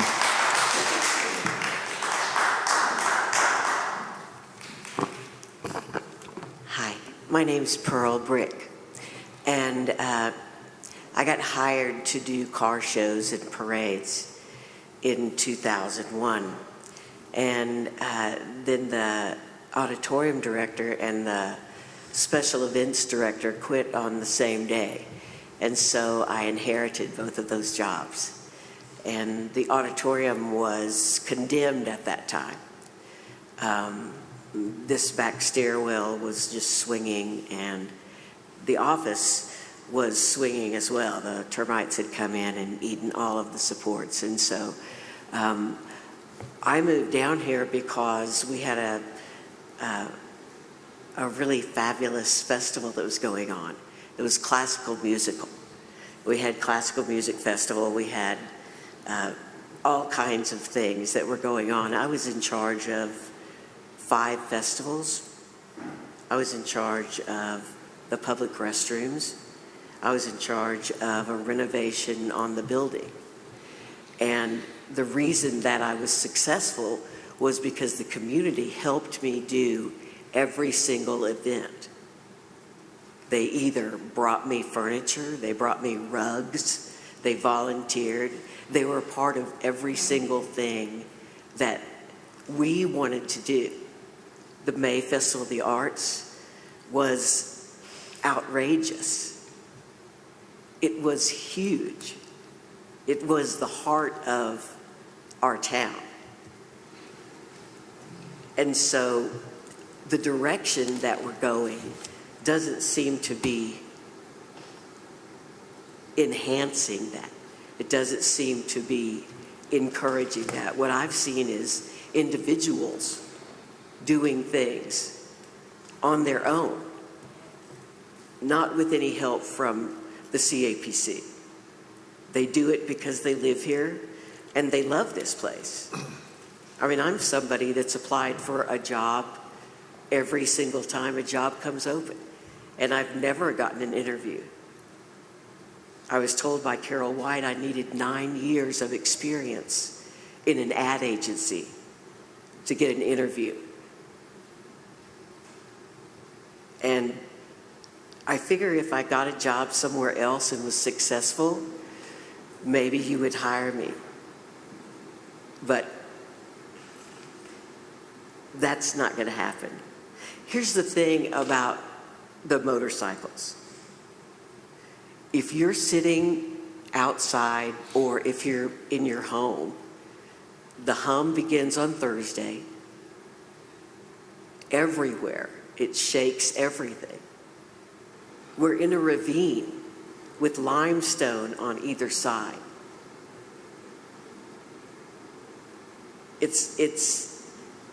That's the truth. And so a lot of people leave town during that weekend. They don't want to live with it. I lived in Fayetteville when they started the BB&B there. All of the businesses downtown had to shut down. They sold things that were horrific, anti-Semitic. And Fayetteville ran them out of there because of what it did to their downtown. We can't learn from that. We can't look at that and say it's possible that could happen here. It's already happening here. I mean, we have people that move here from all over because of the arts here, and that means novelists, musicians, people that make art. That's what we are here. Or we were. I don't know what we're going to be now. Thanks. Thank you.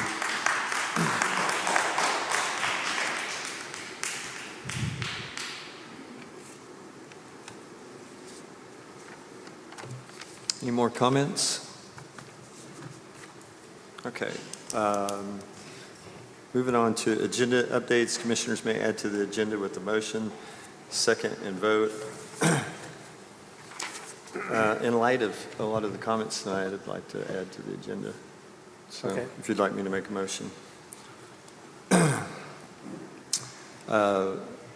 I move that we discuss money for parks, for the springs and parks. That we put that on the agenda. Money for the parks, what'd you say? Mm-hmm. Second.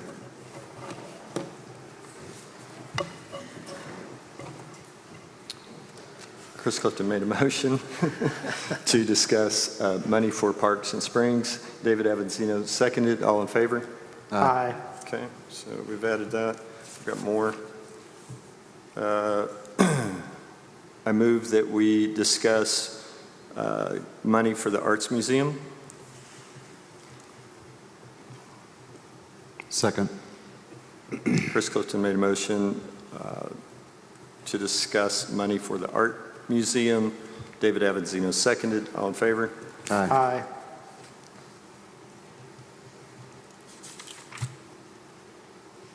Make a motion that we discuss money for the dog park. Second. Chris Clifton made a motion to discuss money for the dog park, seconded by David Avanzino. All in favor? Aye. Aye. One more. I make a motion that we discuss money for holiday lights. Second. For what? Holiday lights. Oh. Chris Clifton made a motion to discuss money for holiday lights. David Avanzino seconded. All in favor? Aye. Aye. Okay. So we've added those.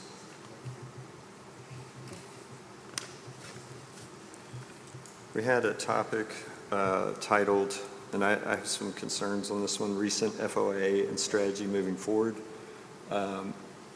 I really think we should seek the A&P attorney. Closer? Yeah. I think we should seek legal advice before I don't know where that's going. Well, it's not going, all I'm providing, it's my agenda item, by the way, is to provide copies of items that were recently FOIA'd. Mm-hmm. So that each commissioner on this table Okay. has a complete picture of what caused the article in the local newspaper. What? Okay. What caused the article in the local newspaper? I guess where I'm going is, do we have a motion? And, I mean, those can be handed to us at any time. Yeah. So that's where this is a very sensitive issue for, I think, for lots of legal reasons. And I do not feel comfortable making decisions around this topic. I don't. So you don't feel comfortable So making decisions? I'm happy to take your packet. About I something just- that was already FOIA'd? Do we have a motion on the FOIA and strategy moving forward? And I'd like to make the motion. I'm not sure what y'all talking about. Like, can you explain more what you're talking about? Yeah. Okay, so here, I didn't read the article in the papers. I've got a lot of brain stuff, and I'm going to unload here. So I will not pass these out, but I will read my statement. So do we have a motion? I'd like to make a motion to at least read the statement. Do we have a second? Second.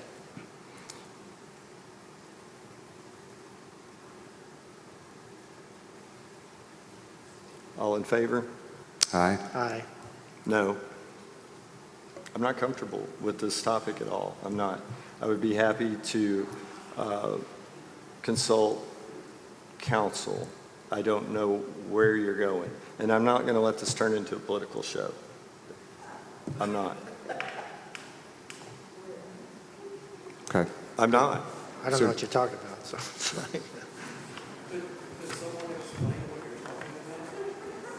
You have no idea. We don't know what you're talking about. I don't either. There was a recent article released in one of our local newspapers that shed the CAPC in a dark light for reasons that. So, Oh, that. okay, so no, time out. Point of order. So we have a motion that failed, and that's where we're at. Now that's where we're at. This is a,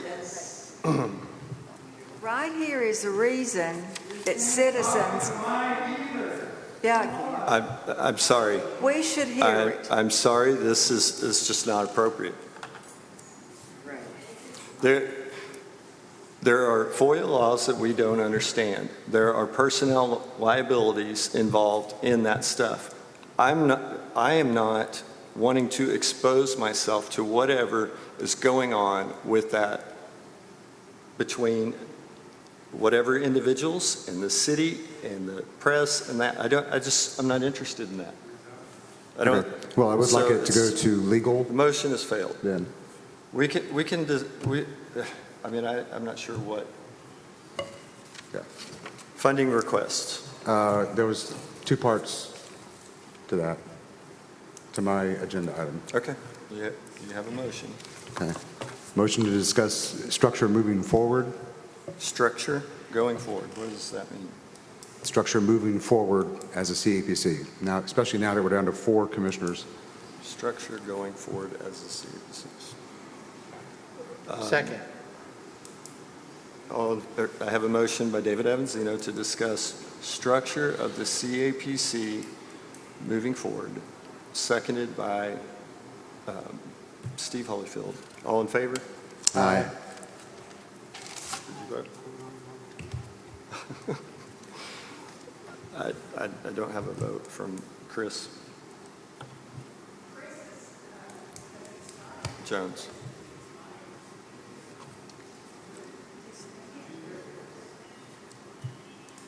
Moving forward as a CAPC, A structure and a plan for moving forward. needing more people. I believe we have an ordinance and law to follow, so I don't know where that's going either. Okay. I do. I mean, You and I talked about this on the phone. I added it to the agenda. we talked about your title of what you wanted to add to the agenda. That's what I know. And that's what I'm asking to be presented. I don't understand. We had another commissioner that didn't understand and didn't vote for it. The motion failed. Well, you're not going to understand it unless you let me at least read it. Where we're at is the motion failed. We have funding requests. Well, we're at funding requests.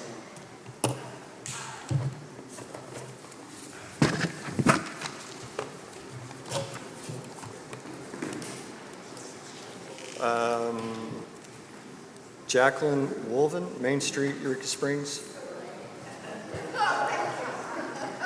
Oh, she went to go first. We know you. Yes. Hi, good to see all of you. Hi, I'm here to talk about an open studios tour that we're doing, and we asked for $5,000 in funding. You can ask me any questions about it. We're bringing it back. It was in existence before by other groups, but it faded away. And because we are an arts incubator in our program, we want to bring it back. It's citywide. It's 72632 and 72631. It will visit 12 to 15 studios, October 14th and 15th.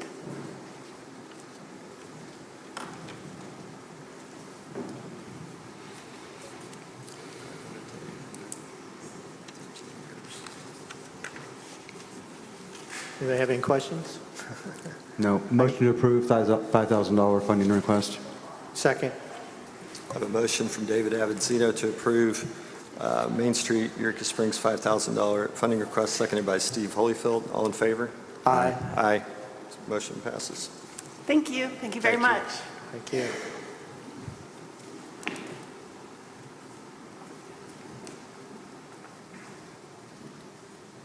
Heart of Eureka, Lacey Moffett.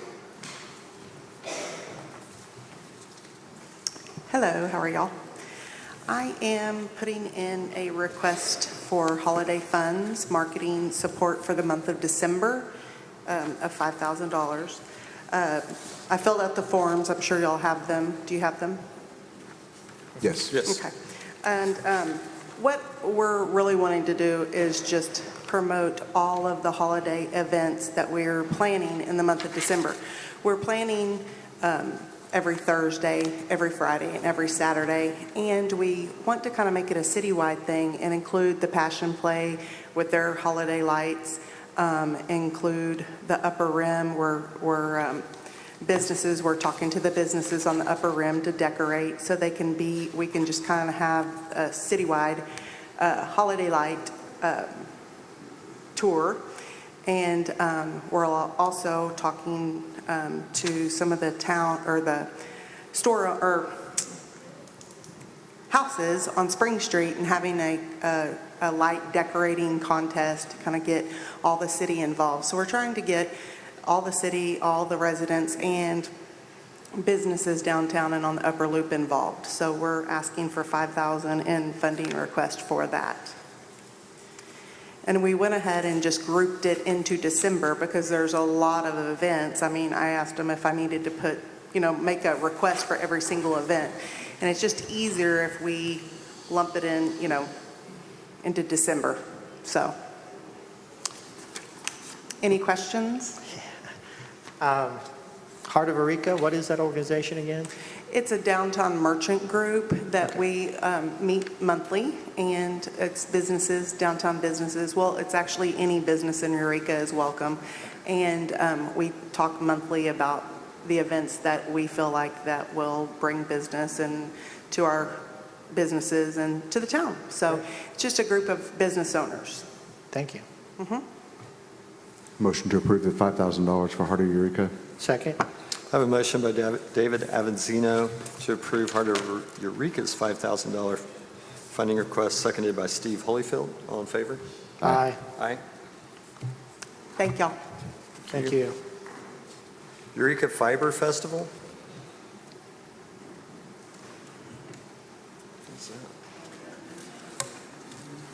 Hello, Dean Tuberville here on behalf of Eureka Fiber Festival, Inc. Eureka Fiber in the Ozarks is a festival that's been going on for over a decade now, but the last couple of years we changed the organization structure into nonprofit so that we could organize and bring more people in from farther away. It's basically fiber vendors coming in from surrounding states and farther away to have a vendor marketplace, classes to further education of fiber arts in the Ozarks. 2 years ago is when we started the nonprofit organization.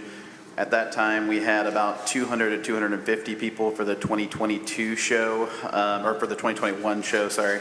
We weren't keeping great numbers at the time. Last year, we, through postcard mailings, word of mouth, were able to get that up to, we had 500 people for the weekend, 110 people came for classes. These are people who come and stay for the weekend, eat out, those kinds of things.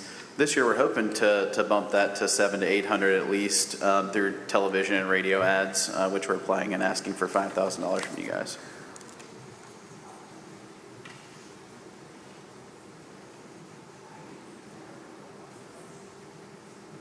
Happy to answer any questions you have. There's a whole world of yarn out there that you don't know about. As a side note, my wife and I, Katie Tuberville is the president of the nonprofit organization. She had to take her mother to Little Rock today, but we own a mobile yarn shop and go to dozens of these festivals across the country, so we kind of know what it takes to put on a good one. Great. Motion to approve $5,000 for the fiber in the Ozarks. Second. A motion by David Avanzino to approve, did you say Fiber Festival? 5,000. Yes. Fiber Festival, $5,000, seconded by Steve Holyfield. All in favor? Aye. Aye. Thank you very much. Thank you. Thank you. Eureka Springs Zombie Crawl.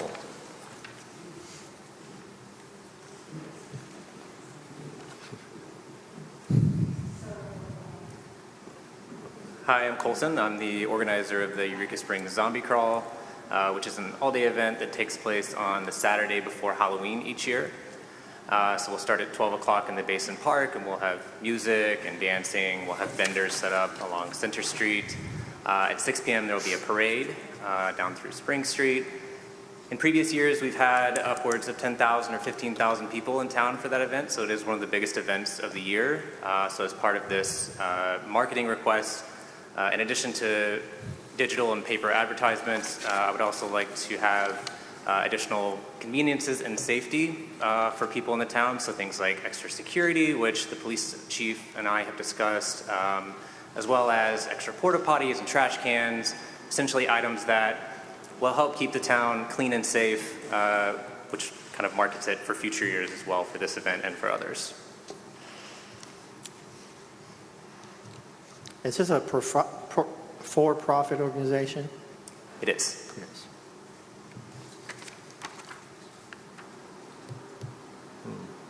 So your profit last year was $745? I did not own it last year, but that was the report that I received. Okay. So Colton, I'm not sure that you're aware, but the CAPC can fund certain events and things that happen in the city, parks, arts, that kind of stuff. I don't think, and correct me if I'm wrong, we can fund the porta potties, trash cans, and security. Okay. At least that's my understanding of the A&P law. Right.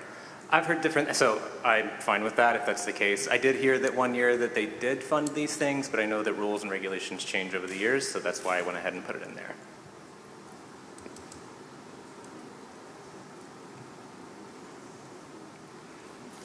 Can we table this till we find out for sure?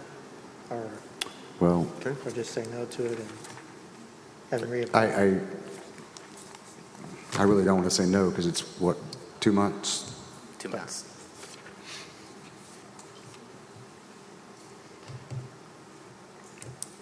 So the way, Scott, if you would clarify this for me, we give $5,000 for marketing only, and that's based on reimbursements or receipts given to you for reimbursement, correct? Yes. Okay, so that is the answer as far as porta potties and extra security and all that?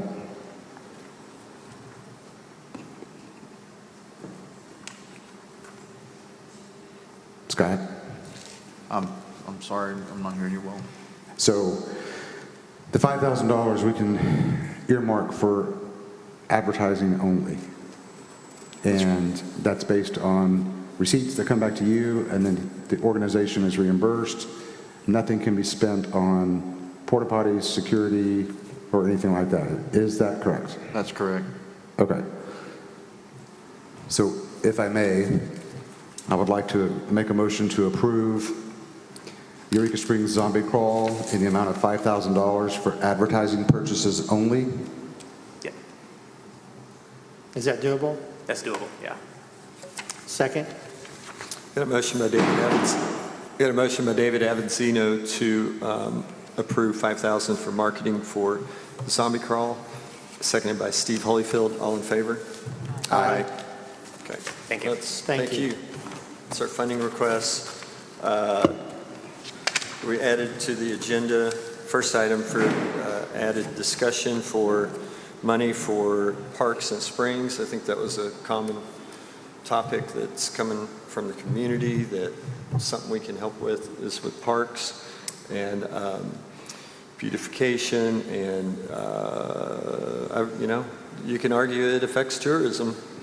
If the town looks bad, it's legal for us to give money to Excuse me, the reason you want to have an agenda is so people that are interested in different topics and activities on this commission will know whether or not to come here. No offense, Having Bo, money to Bo, the parks is a very Bo, important we're issue, past- and a lot of people would like to know about it. We're past public comments. I'd love to talk to you personally. Thank you. Okay, so having heard from citizens, and I think it's an important item. That's why each of these are important items to discuss. And I think we should give some money to parks. We can, it's legal. I think it's overdue on some things. I know we're trying to do a big thing with Basin Park. It sounded like all of us, we approved the study, and then it sounds like people are interested in that. So I like for us to get Scott, the director of parks, to tell us. Sam. Sam. I always get that name mixed up, I'm sorry. Maybe he could come to our next meeting and let him know that we're open to taking a suggestion or request and go from there. And that way people can also come and give a comment if they think it's appropriate or not. I think that's great. I think that's great. We can make that happen.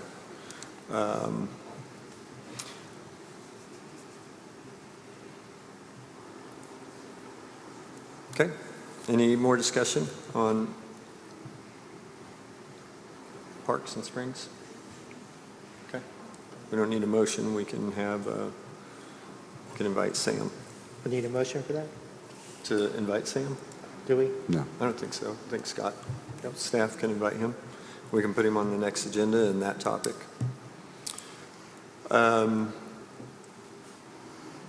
Next topic, discussion Arts Museum and giving them $25,000. I feel also in this area, get a director of the Arts Museum and ask him to come and present to us what they would use money for, and make sure we're not just giving money to them unless they said, yeah, we need money and what they need it for. So. My understanding is they're raising money for building of the facility, and it's, I think arts is a big piece. Obviously we can give to arts. We can, that's something that tourists are going to visit.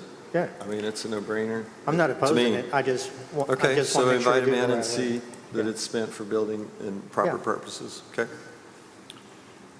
All right. Again, we don't need a motion, but that's where we're at.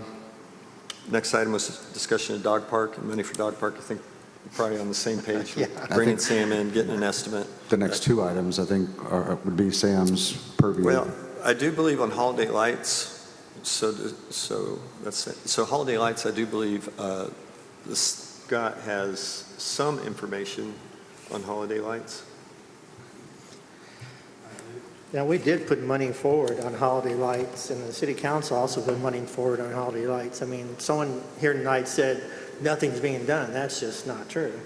Ever since I've been on council, that's one of the first things we talked about, and I know this commission is also giving money. Or Daniel. haven't we, or was it just the city council?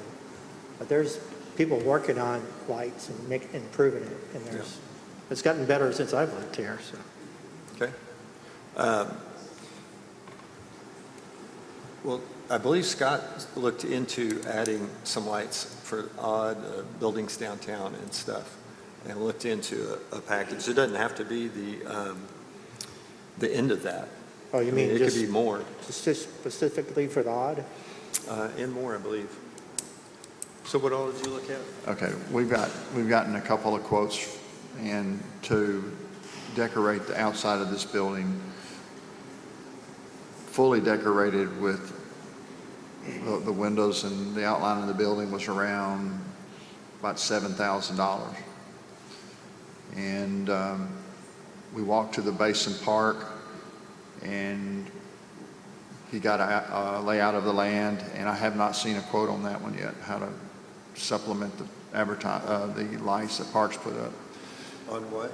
at the Basin Spring Park. Over the wooden bridge that goes across between Mr. Cross's building and Spring Street there, he gave us a price to kind of turn that into a photo shoot, decorated very well for Christmas for around $5,000. That's the information I have on memory. What bridge is that? It's the wooden bridge that's, Over by the dog park? no, it's, Oh, that one goes to the kite store and stuff? yeah, right there by New Delhi. Right. So I can get those quotes and email to you and let you look at them Yeah. tomorrow. Of course, as we said, Christmas is coming up pretty quick, so we need to move on. Yeah. So, are you ready to go on any of that, or? Yes. Okay, what? I would suggest that we start out with a total figure and try to get these two projects within that figure, and not go over that amount. Because we may get in a situation where we may have to have an extra $100 here or there to do something they left out, so I don't want to get, firm to the bid there, but if you want to decorate the outside of this building, it's what the mayor wanted to do, and the walkway across by the wooden bridge there by New Delhi, and then I'll work with him on other items to see what we can do for the amount of money that you allow me to spend for the Christmas holiday decorations. And then I can come back with you with the other cost that he had for Basin Spring Park and up Spring Street and other areas. Do you have a recommendation for us tonight? I would say it's going to cost at least $20,000 to do this building and that walkway, and probably a little bit more to start with. If you want to do the entire town, is what he had proposed, you're going to look Town? at... Huh? The town? Well, up Spring Street and around, that's what I call, How much is that? you're looking at about $75,000. 75,000. Mm-hmm. That's conservative. Problem is, he's got to rent these skyjackers to come here to hang, and if I can coordinate that with Parks, then they won't have to pay for the rental of that, Yeah. because they usually have to rent that. That's about $2,000, or used to be. So what do you recommend? I think we do the 20,000, and anything else you think, bring it to us. Bring it and Okay.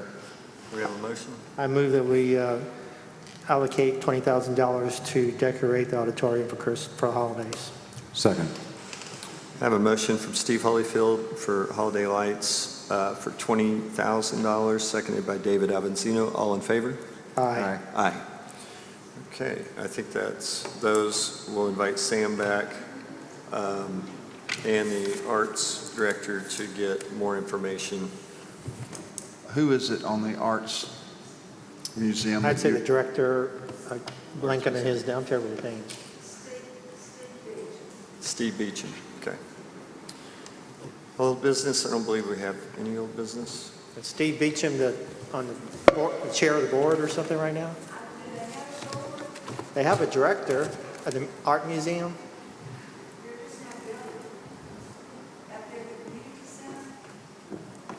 No, we're talking about the historic, no, art museum. I'm sorry, I'm blanking. Yeah.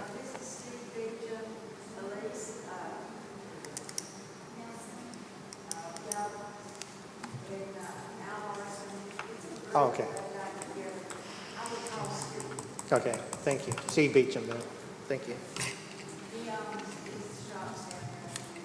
Yeah, Thank you. Commissioner comments? Steve Holyfield? you go first. It's been an interesting night. We do appreciate any feedback from people.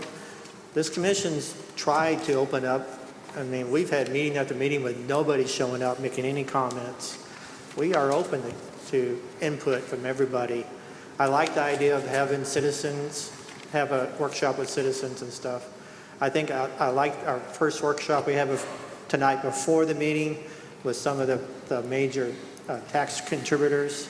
But I think everybody in the community should have an input when the tax money is being spent. So I think we want to move forward. We're down to 4 commissioners. We can't seem to get people to want to join this commission. I think it's an important commission. And please encourage people who are qualified. If you own or manage a restaurant or a lodging, you're qualified, please apply. Please. Thank you. David Holyfield? Avanzino. Yes. Sorry, I told you the brain, Yeah. the baby. So I just want to say, I hear and understand the public's frustration. I share your frustrations, and I'm equally concerned about recent developments.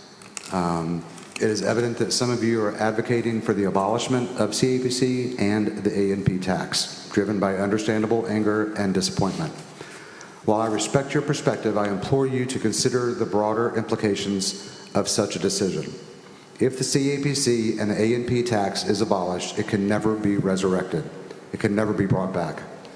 This prospect leaves us with no avenue for funding, advertising efforts, a move that could severely harm our only industry, which is tourism, and in turn impact jobs for local residents, families, and small businesses.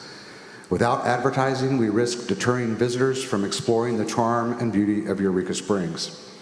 What I ask of our community is not to dismantle the CAPC and the A&P tax, but rather allow us the opportunity to redirect our efforts towards creating a strategy that addresses the concerns that have arisen. Let us channel our frustration into building a stronger foundation for the future. I firmly believe that through thoughtful deliberation and decisive action, we can rectify the issues that plague us and emerge stronger than ever. It is my unwavering commitment to represent both sides of the fence, our residents and our businesses.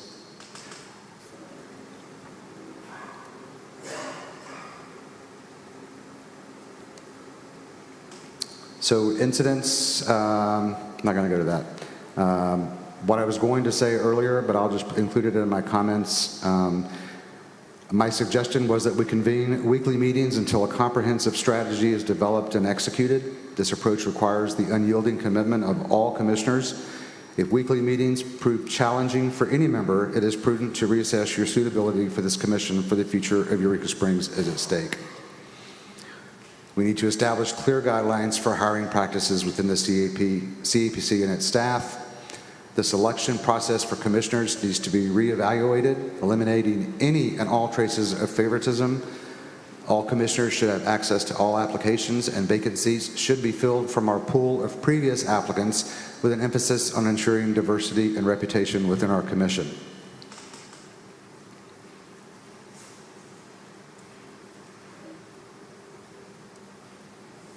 I also believe that our staff needs to build and present a comprehensive 3, 6, and 12-month roadmap and strategy for the CAPC and success of Eureka Springs. Once the short-term strategies are operational, meetings could transition to twice a month. I think a standardized approach to email and social media communications from Eureka Springs official channels should be established to ensure equitable promotion of events as determined by tourism numbers, not just Bike Fest. For example, car weekends, springtime in the Ozarks, Bikes, Blues, and Barbecue, diversity weekends, etc. I implore our residents and stakeholders to grant us the time needed in order to effect those changes and demonstrate our commitment to addressing your concerns. We must acknowledge that challenges can be met and overcome when we work together, united as a community. Let us not forget the importance of our city's future and the role of the CAPC and the AANP tax plays in preserving this city. Our journey forward is undoubtedly very challenging, but I firmly believe that through a collective effort, we can regain trust, secure our community's prosperity, and reinvigorate Eureka Springs' reputation as a welcoming destination for all. That's all I have. Thank you, David. Chris? I agree with Steve. I think the workshop was great. And it's nice to see everybody being Eureka nice. I think we'll work through all of our differences. Thank you. I do agree with Steve completely. I think we need a workshop with citizens. I think we need, today was a really good start with some of the businesses that also have felt ignored, and that's been some of the comments we've received before. And so people came to the table and shared a lot of great ideas. And then tonight, people came and shared a lot with us, and I'm listening, and I know you guys are, and I know you're reaching out to people to understand the issues. I am too, and committed to try to do our best. That's all I got. Entertain a motion to adjourn. I move we adjourn. Second. A motion by Steve Holyfield to adjourn, seconded by David Avanzino. All in favor? Aye.